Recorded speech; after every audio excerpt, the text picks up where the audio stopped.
Chaque fois que je prêche et que je parle de la relation entre nous et nos parents, j'ai l'habitude de dire que la Bible dit honore ton père et ta mère. Honore ton père et ta mère afin que tu vives longtemps sur la terre, afin que tu puisses prospérer, afin que tu aies la bénédiction de Dieu. Donc j'ai l'habitude de revenir sur ce passage biblique. Et plusieurs personnes m'envoient des messages pour dire, servant de Dieu, tu as l'habitude de dire, et selon la Bible, que nous devons honorer nos pères, nos mères. Mais voici telle situation, voici telle situation. Je ne sais même plus comment faire, je ne sais même plus comment honorer ce père-là, comment honorer cette mère-là, avec toute la misère que la personne me crée, avec tous les problèmes que la personne me crée. Et cette histoire que je vais vous raconter, c'est quelqu'un qui a dit, bon, parle de mon histoire pour que ça puisse aider tout le monde, qu'on puisse me donner aussi des conseils, et parce que je sais que beaucoup de personnes passent par là. Alors voici l'histoire. Il dit que depuis tout petit, leur maman a commencé à être négligée par leur papa. Leur papa, c'est quelqu'un qui avait déjà des moyens. Voilà, il travaillait, mais en même temps, il était aussi agriculteur. Il avait voilà, des champs et tout ça. Et donc, c'était un homme d'affaires. Et il travaille, il fait l'agriculture, il fait... Donc, c'est quelqu'un qui bouge. Mais le papa, il a commencé à avoir une maîtresse qui ensuite est devenue une seconde épouse. Donc, il avait des enfants là-bas, il avait des enfants ici. Et eux, ils étaient beaucoup négligés, comme leur maman. Donc, toute l'attention était portée de l'autre côté. Et donc aujourd'hui, ils ont grandi. Entre-temps, sa mère, elle est décédée. Et donc, ils sont 4 frères et sœurs. Ses frères ont eu leur petit boulot. Ses demi-frères aussi, chacun s'en sort. Et le vieux, il a toujours des moyens. Lui, c'est un de ses amis qui l'a aidé à sortir du pays, à voyager. Et aujourd'hui, il vit à l'Occident. Et donc, il dit, les relations entre eux et leur papa, ça n'a jamais été trop bien. Mais comme il est à l'extérieur, souvent il appelle papa, il cause avec lui et tout. Mais la seule relation qui les lie, c'est que papa ne fait que lui demander de l'argent. Il ne peut pas demander, mon fils, comment ça va là-bas? Et ta vie, est-ce que tu es marié? Bon, il ne peut pas jouer le rôle de père. Quand il appelle, c'est pour lui demander de l'argent. Il n'y a pas d'autre relation entre eux. Et ça, vraiment, ça lui brise le cœur. Mais comme c'est son papa, il fait quand même un effort de temps en temps. Il fait parvenir ce qu'il a. Mais pourtant, le vieux a des moyens. Hein. Il dit que ce que son papa a, c'est plus que pour lui. Parce que lui, il est venu, il se bat, il n'a pas encore, les grands moyens. Mais vous savez que souvent, quand les gens ils sont en Afrique, ils se disent que dès l'instant où tu es de l'autre côté, c'est que tu as beaucoup d'argent. Et c'est le cas de son papa. Pourtant, les moyens de son papa sont plus que pour lui-même. Et donc, tout le temps, quand il appelle pour le saluer, allez, il y a telle chose que vous voulez acheter là, si tu peux me soutenir, il y a telle chose. Donc, il se dit que, bon, peut-être que ça peut le rapprocher de son père. Donc, chaque fois, il fait venir les sous, il se bat pour le faire. C'est pas qu'il a beaucoup d'argent. Et un jour, son père lui dit, bon, il a besoin d'un nouvel ordinateur parce qu'il y a des choses maintenant qu'il veut faire, tout ça, il a besoin d'un ordinateur. Il dit, il n'avait même pas l'argent, mais il s'est débrouillé et il a acheté cet ordinateur. Il a fait partir ça par quelqu'un qui voyageait, qui allait au pays et il a remis l'ordinateur à son père. Ça, quelques mois plus tard, son père l'appelle cette fois-ci. Ah, bonjour mon fils, ça va là-bas? En fait, je vais acheter une nouvelle voiture et donc je veux ta participation. Moi, j'ai la moitié, je veux que tu trouves la moitié. Il dit, mais c'est bon de Dieu, moi-même ici, là, c'est tellement dur. La voiture même que j'ai achetée, c'est une voiture seconde main pour aller au travail. La somme que mon père me demande, je ne l'ai pas. Donc je lui ai dit, papa, je n'ai pas cette somme. Je n'ai pas cette somme. Peut-être qu'il faut voir aussi les autres frères. Chacun va donner un peu. Le père, il est fâché, il a raccroché au nez.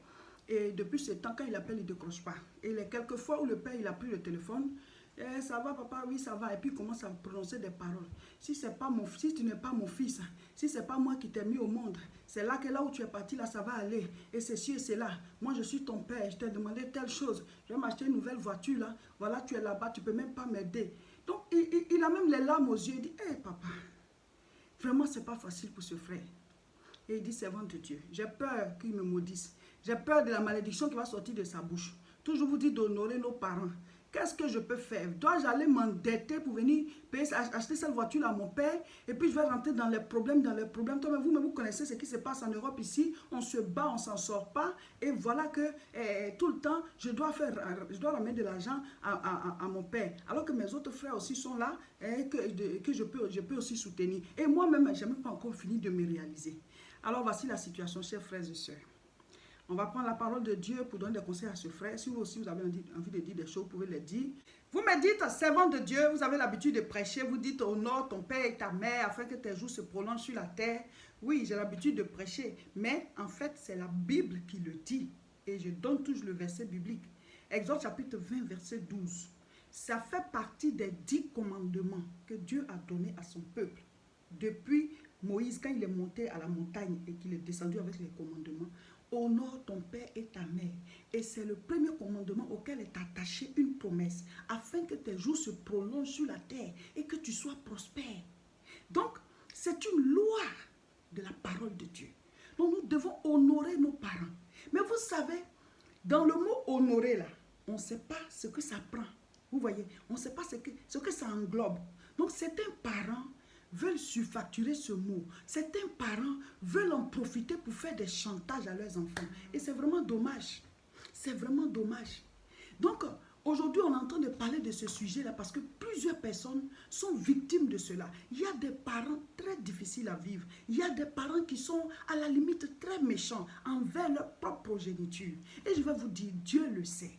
Dieu le sait. Dieu lui-même qui a dit honore ton père et ta mère, là, il le sait. Amen. Donc, ce qu'on doit comprendre, c'est que qu'est-ce que ça englobe quand on dit honore ton père et ta mère? Ça veut dire quoi? Parce qu'il y a certains parents qui croient qu'ils doivent utiliser maintenant ce passage biblique-là pour diriger la vie de leurs enfants.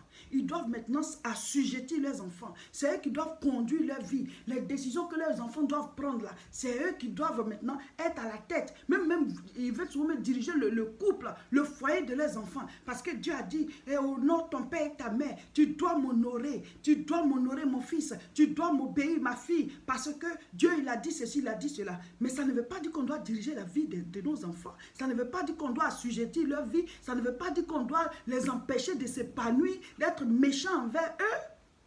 Un père qui prononce des malédictions parce que son fils a dit je ne peux pas faire telle ou telle chose. Pourtant tu sais très bien que quand il peut le faire, il le fait. Il t'a déjà rendu des services. Pourquoi? Quelque part, toi aussi en tant que père, Dieu va te juger. Dieu va te juger parce que Dieu dit aux enfants d'honorer leurs parents. Mais nous aussi en tant que parents, vous aussi en tant que parents, vous serez jugés par rapport à aux actes que vous avez posés dans la vie de vos enfants. Parce que le Seigneur dit aussi aux parents, n'irritez pas vos enfants. Éphésiens chapitre 6, vous lisez à partir du verset 2. Le Seigneur, il donne des conseils à chaque groupe. Il dit aux enfants d'honorer leurs parents. Mais après aussi, il parle aussi aux parents de ne pas irriter leurs enfants. Pourquoi? Pourquoi un père, pour peu de choses, on prononce des malédictions? Il y a des parents comme ça, il y a des pères comme ça, il y a des mères comme ça, prêts à maudire, pour peu de choses, allez, on envoie la parole. Mais quand tu maudis ton propre enfant, tu te maudis toi-même. Quand tu maudis tes propres enfants, toi, quand tu s'appuies sur la terre, ce sont tes enfants qui vont rester, ce sont eux qui vont perpétuer la famille. Mais quand toi, tu es en train de les maudire, là, tu te maudis, tu maudis ta descendance, tu maudis tout ce que tu as pu, tu vas laisser sur la terre. C'est une malédiction pour toi-même, pour ta propre vie. Non, mais ce n'est pas possible. Hey, chers frères et sœurs, pourquoi une telle méchanceté dans nos familles? Pourquoi? Alors, pour pouvoir aider notre frère et tous ceux qui sont dans ce cas, c'est-à-dire qui se retrouvent avec des parents difficiles à vivre, des parents à la limite méchants, mauvais, qui sont prêts à leur créer des problèmes alors que c'est leurs propres enfants. Alors, nous allons lire ensemble Éphésiens chapitre 6, on va commencer au verset 1. Parce qu'il faut qu'on comprenne, quand Dieu dit d'honorer nos parents, ça englobe quoi? Qu'est-ce que ça veut dire? Pour qu'on ait le cœur en paix. Voilà. Alors, Éphésiens 6 à partir du verset 1. Enfants, obéissez à vos parents. Mais ce qui suit est très important. Selon le Seigneur. Enfants, obéissez à vos parents selon le Seigneur. Car cela est juste.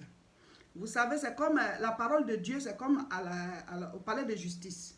Quand on donne comme ça une loi, juste un petit mot peut changer, voilà, des donnes, peut changer des choses par rapport, peut donner encore plus de directives par rapport à cette loi. Voilà. Il dit, enfants, obéissez à vos parents, mais selon le Seigneur. Ça veut dire beaucoup de choses. Nous devons honorer nos parents. Nous devons leur obéir, mais selon le Seigneur. Ça veut dire quoi? Tant que ce que ton père te demande, tant que ce que ta mère te demande, va dans la direction de la parole de Dieu, tu dois leur obéir. Il dit selon le Seigneur. Vous comprenez? C'est-à-dire quoi? Son père lui demande de l'aider à acheter une voiture. Ce n'est pas que le père il a faim. Ce n'est pas qu'il est malade. On peut s'endetter pour soigner son papa parce qu'il est en train de mourir. Ça, c'est légitime. Je vais payer la dette après. Mais mon père, il est en train de mourir. Tout ce que je peux faire pour que mon père vive, je vais le faire. Vous comprenez? Mais le papa, il a les moyens. Il veut juste une voiture qui sera un superflu pour lui.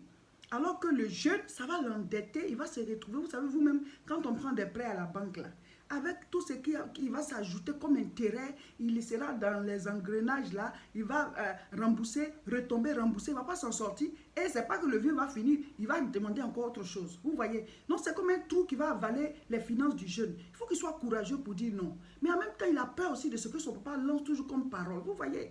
D'autres personnes peuvent nous créer des problèmes, mais quand ce sont des gens de chez nous, c'est triste, ça détruit l'homme à l'intérieur de lui. Il est abattu, il croyait que bon, son papa veut se rapprocher de lui, mais non, non, il a trouvé un fonds de commerce à travers son fils, il va tout le temps lui demander de l'argent. Donc le Seigneur dit d'obéir à nos parents selon le Seigneur. Dès l'instant où ce que ton père ou ta mère te demande, ça sort des lois de la parole. On ne peut pas s'endetter juste parce que quelqu'un veut avoir une voiture de plus, il veut se faire voir, il veut montrer qu'il a réussi, montrer que ses enfants sont par-ci, par-là, qu'ils sont en train de l'aider. Ça, c'est l'orgueil de la vie. La Bible appelle ça l'orgueil de la vie. Donc, il a eu raison de dire, papa, je ne peux pas. Je ne peux pas. Vous voyez? Mais si son père il est en train de mourir, qu'on a besoin d'argent pour le soigner, là, tu peux t'endetter. Ou alors, on dit que oui, ton père, sa maison est cassée, l'eau est en train de tomber sur lui, le vieux, il ne sait plus où il va dormir. Tu peux t'endetter pour construire une maison pour ton papa. Vous voyez, il y a des cas vraiment où on doit le faire. Mais pour rien comme ça, c'est pas que le papa, il est dans les besoins, juste pour se faire voir. L'enfant, le jeune doit s'endetter. La Bible dit d'obéir selon le Seigneur. Dès l'instant où ça sort de la voix de Dieu, tu ne dois plus obéir. C'est pas que tu vas être impoli pour dire, papa, je te désobéis. Non. Et il faut dire, non, je ne peux pas. Et c'est ce que le jeune a dit. Mais il a peur aussi de la malédiction. Donc, on va parler de la malédiction aussi tout à l'heure. Vous voyez. Donc, honore ton père et ta mère, là. Le passage de Éphésiens chapitre 6 au verset 1 nous guide beaucoup plus pour dire qu'on doit les honorer selon nos moyens. On doit les honorer selon ce qu'on peut faire. On doit les honorer selon la voix du Seigneur, pas au-delà. Maintenant, par rapport à la malédiction que le papa il prononce tous les jours. Nous allons prendre aussi un passage biblique, Proverbes chapitre 26. On va lire au verset 2. Comme l'oiseau s'échappe, comme l'hirondelle s'envole, ainsi la malédiction sans cause n'a point d'effet. Voilà. Tout ce que nous donnons comme passage, il faut les lire aussi. Ce n'est pas nos propres idées que nous sommes en train de vous déballer ici. Hein. Nous parlons des lois de la parole. Donc lisez aussi comme ça, vous serez édifiés. Donc la Bible dit, la malédiction sans cause n'a point d'effet. Ça dit quoi? Si tu mérites cette malédiction, quand on va la lancer, on va prononcer des paroles, ça va t'atteindre. Mais si tu ne la mérites pas, ça ne va pas t'atteindre. La mériter veut dire quoi? Que tu as posé un acte, voilà, qui ouvre la porte de ta vie et qui permet à cette parole de t'atteindre. Si c'était que le vieux, il est dans les problèmes, il ne s'en sort pas, il traverse une période difficile, ou bien il est malade, ou bien, bon, peut-être que, voilà, je ne sais pas, il y a une raison noble, et il demande à son fils de l'aider, et son fils ne veut pas l'aider.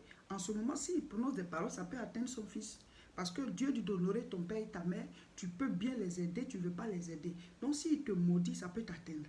Mais le jeune, il fait ce qu'il peut faire. Le vieux, ce n'est pas qu'il n'a pas de moyens. Voilà. Et le jeune, chaque fois que le vieux demande l'argent, il fait ce qu'il peut faire. Tu as demandé un ordi, il a fait venir l'ordinateur. Maintenant, tu veux acheter une voiture. Ce que lui-même, il n'a pas. Donc cette parole-là, tu vas la prononcer. Mais Dieu est un Dieu de justice. La justice se prononce aussi entre les parents et leurs enfants. S'il y a des conflits entre les parents et leurs enfants, la justice humaine même prononce. À plus forte raison, la justice de Dieu. Ce que je peux aussi donner comme conseil, c'est qu'il faut appeler le papa pour lui demander pardon. Peut-être que tu as déjà demandé pardon, peut-être que tu as déjà tout expliqué, il n'a pas compris, mais il faut encore demander pardon. Parce qu'au-delà de tout ça, c'est ton père, c'est vrai que ça te peine, c'est clair, ça te peine de ce que vos relations soient comme ça. Dis-lui, papa, ce n'est pas parce que je ne veux pas t'offrir la voiture, mais je ne peux pas, je n'en ai pas les moyens, je te demande pardon, ne te fâche pas avec moi, papa. Je te demande pardon, ne te fâche pas avec moi, papa, je t'en supplie. Il faut le supplier pour que la paix revienne entre vous, voilà. Même s'il te maudit que ça ne t'atteint pas, mais le fait que ce soit comme ça, ben, tu n'es pas en paix parce que c'est ton papa. Donc ramène la paix entre vous. Maintenant, si malgré que tu demandes pardon, il veut continuer de te maudire, bon, c'est entre lui et Dieu, tu auras fait ta part. Parce que si tu t'endettes pour ça, et le jour qu'il aura un véritable problème, comment tu vas faire? Tu es déjà endetté. Comment tu vas faire pour réagir? Le samedi 10 août, nous serons à Aubervilliers pour la grande croisade des prières à partir de 14h30. L'adresse est 29 rue Sadi Carnot, 93 300. Tous à Aubervilliers. Nous avons la retraite spirituelle au niveau de Tourcoing. C'est du samedi 24 au dimanche 25 août. Si vous voulez suivre les autres vidéos qu'on va mettre en ligne, abonnez-vous dès maintenant. Si c'est sur Facebook, vous cliquez sur j'aime au-dessus de la vidéo. Et si c'est sur YouTube, vous cliquez sur s'abonner. Et surtout, il faut partager massivement pour aider les autres.